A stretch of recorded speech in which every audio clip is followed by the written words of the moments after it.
A warm welcome to those attending and also our viewers watching live on the Council's YouTube channel, Hillingdon, London. This is a meeting of the Executive Scrutiny Committee. My name is Councillor Henry Higgins and I'm the chairman of this meeting. The key role of this committee is to scrutinise and review the decisions made earlier this evening by the Cabinet before they are implemented. This is a cross-party committee comprising of elected councillors not in the Cabinet. We are also co-opted representatives attending to speak on their education-related matters. As a committee, we do not make any decisions, but we can ask Cabinet or Cabinet members to reconsider the decision they have taken. Details of business to be considered today are shown on the agenda, copies of which are available in the room, but also accessible online on the YouTube underneath. I should do that, shouldn't I? A polite note reminder to council speaking today that your voice will only be audible if the online microphone is switched on. I will go around the table tonight introducing the councillors and others present. To my left we have Mr. Tony Little, who is the representative about education, Councillor Prince, Councillor Money, and Councillor Peter Curling. And to my right I have Councillor Arnold, Councillor Lavery, Councillor Dennis and Councillor Bridges, and my clerk and senior clerk here is Mark Braddock. Before we get started, we'll go through apologies. Yes, Chairman, we have apologies from Councillor Riley. Councillor Lavery is kindly substituted. Welcome, Councillor Lavery. Declarations of interest in this meeting, anybody? No? Good. Do we agree the minutes that's on the meeting on the 25th of July? Agreed. Agreed. Okay. Exclusion of the press and public. Obviously, all items that are in Part 2 will be done in private, but everything else is on the agendas as we follow. I would just like to hand over to Mark, because those who know the forward plan, which is a plan of what items are to come before us in Cabinet, some alterations were made for this Cabinet, so I'll just put over to you, Mark.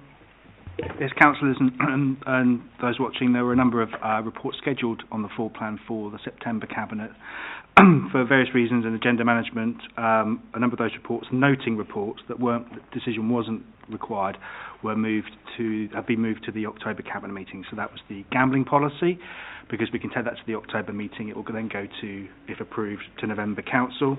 The two safeguarding reports were to note, important, but they're to note, so there was no decision required. The quarterly planning obligation monitoring report, which will be in A3, hopefully this time, and the school capital programme update, that was a noting report as well. So they've been moved to the October meeting. There was also on the full plan, and it was scheduled for Cabinet tonight, the Hillingdon Homelessness Prevention and Rough Sleeping Strategy. That is still coming forward. It will come forward as a Cabinet member decision. I believe the Policy Overview Committee last night also asked to view that as part of the consultation process, so they'll get to see that. And then, encompassing all those comments, it'll come to Cabinet. The expectation is it will come back to Cabinet to be approved in December. Thank you, Mark. Also, last Cabinet we had some questions which I don't know if you've actually seen on the executive agenda, which is item 5, which is the follow-up matter of clarification for the last meeting, which is something that I've asked to be put in the agenda because I think it's all well for us to know it. Is this agenda on the YouTube channel as well? Well, it is. So it's all there. One of the questions was members were requesting that paragraph 155 of the Revenue and Capital Monthly 2 Budget Monitoring Report had explained in layman's terms, which is there for you. And the other one was on a confidential report, which I don't know whether I should actually say it, but it's online, so I think now because it's gone through, it's fine, which was about the procurement of cage tipper vehicles. Members requested that officers provide details on why the 11 suppliers invited to tender only submitted a tender. Anyway, but that's the answers there. And the final one was members requested discussion with the head of planning regarding the future of monitoring and community infrastructure level, which, yeah, okay, that's fine, which I know that we've all been asking for this, and some of us, obviously we have a chairman of the planning committee here with us as well, which is really good news that we can all see it and it become transparent, and that's why I asked for those other things that weren't on the agenda to be said today, which is that from February 2020 there will now be a standing annual report on SIL expenditure for residents, education, environmental service policy over the committee. This will include more details, breakdowns of the SIL monies that are spent. On that note, Yeah, thank you, Chairman. First of all, it's welcome to see that we will be having this annual report. But I wonder if it would not be possible to have a quarterly report in line with the quarterly 106, although both published together.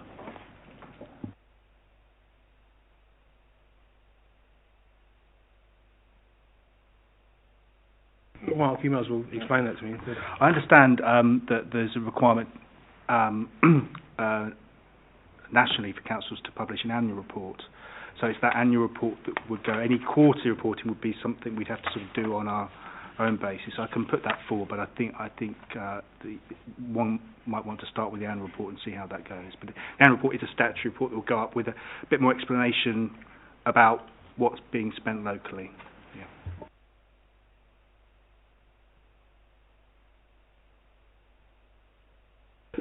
Yeah, that's great. We'll do the running order tonight, obviously, because Tony can't sit on all the reports. So we will do 5, 7 and 9 first, and then we will get on with the rest of the agenda.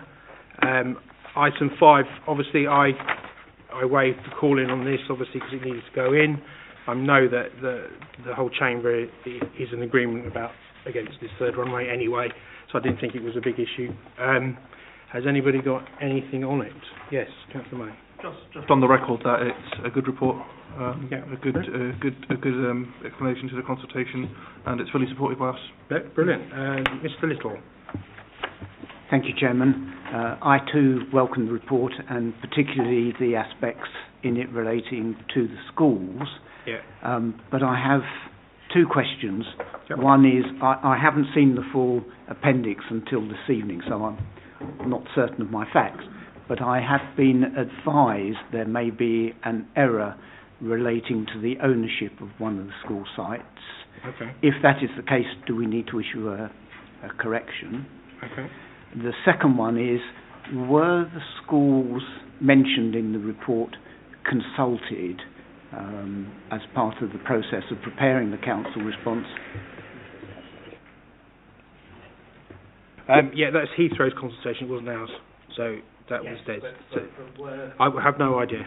In the construction of the council's response, were the... I think we came to the response of through the report, is that right? Yeah, Chairman, the response has been pulled together with a great deal of information, which has been pulled together, as you can imagine, from information is over a number of years, and obviously in response to the proposals. As for the ownership issue you mentioned on the schools, I can check that out afterwards and speak to you about that.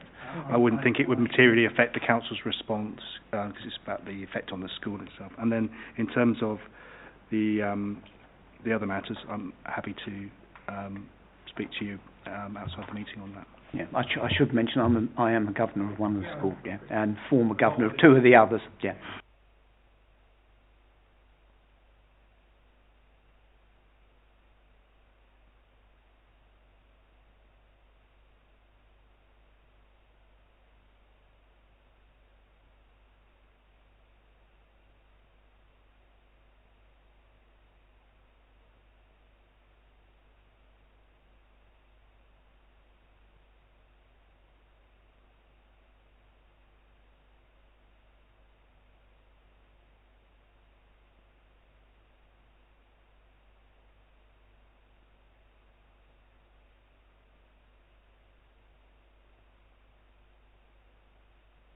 Were written for the request of Bishops, Wellington, Ingram and CE primary schools as a deficit budget for 2019-2020, a 3-year budget plan. Written request for Holy Trinity CE primary school, deficit budget for 2019-2020, 3-year budget plan. And written request from Oakwood School to the deficit budget of 2019-2020, 3 years. The recommendations are on the following page. Does anybody have any questions on this one? Yes, Mr. Little.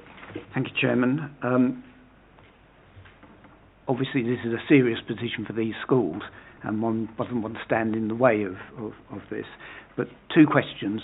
One is, can we be advised of the impact of the proposed increase in funding that was announced as part of the government's budget proposals that were put out a few weeks ago? And secondly, for the secondary school that's involved in this, I mean, it's quite a substantial deficit, and the implication of the report is that it will take many years before that deficit can be made good. Does that suggest that the progress of that school will be handicapped, that pupils will be disadvantaged by the weight of this debt that's accumulated?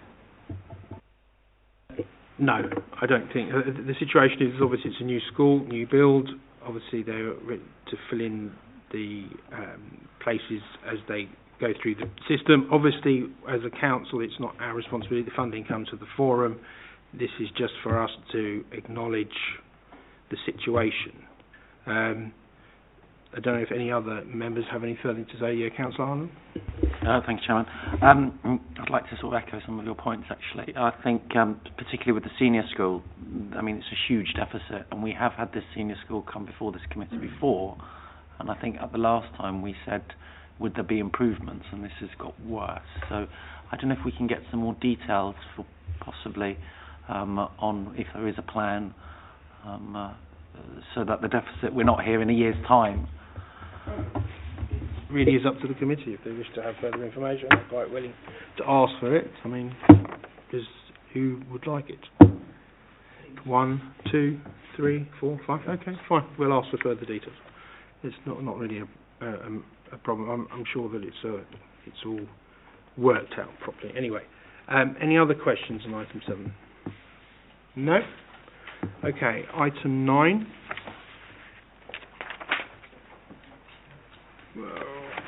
Page 113, Council Budget 2019-2020, Revenue, Capital Monthly 4, Budget Monitoring. I mean, there is 15 recommendations.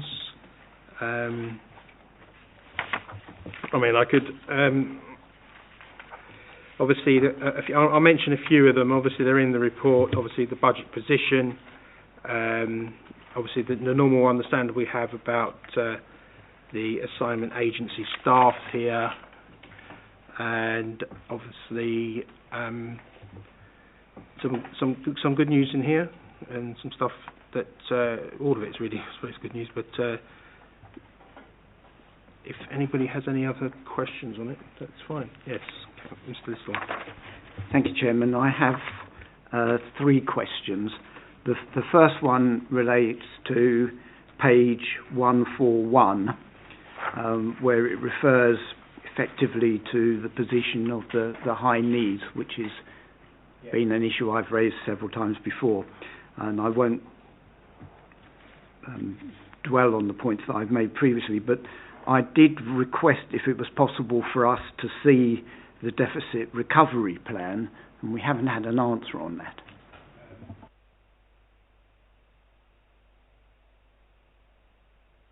Yeah, Chairman, I'm happy to go away and find out more about the status of that plan for you. I'm perfectly happy to do that. Okay. And report back. Okay. Your microphone, please. The next one relates to page 150, the demographic growth and send transport. Is this something that's a one-off, or is it expected to be an area of continuing and expanding over expenditure? I can't really answer that, obviously, because I'm not in depth into it. But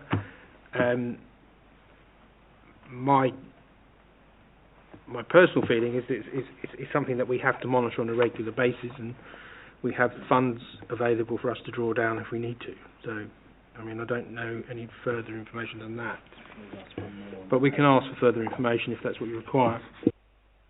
Thank you, Chairman. It would be nice to see the further information, because the report doesn't give us any indication that there is a plan for recovering the position in terms of the finances, and one's always worried that the implication will be taken out of the dedicated school grant the next time round. Well, I can't comment on that, but I know that we are very good with our finances in Hillingdon, so I would have thought there would be some sort of information available. Any other questions? Yes, Chair. Sorry, Chairman. The final one is on page 153, paragraph 87, which refers to the overspend as a result of young people accessing alternative provision. And again, it seems to be a case where the numbers are higher than we have expected them to be. Is there any explanation, or is it possible to obtain an explanation as to the causes of those higher numbers? Just paragraph 87, Mr. Little. I can certainly find out more background context to that increase. That would be very kind. Thank you. Thank you. Any other questions? No? Thank you very much. Thank you, Mr. Little. We'll go back to item 6.